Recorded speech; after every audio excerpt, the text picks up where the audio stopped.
Bugün yine doğaya çıktık. Bu sefer sandal ağacı meyvesine rastladık.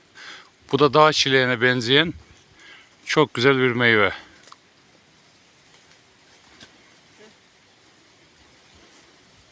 Nasıl alsak ki? Makas, bıçak falan bir şey var mı?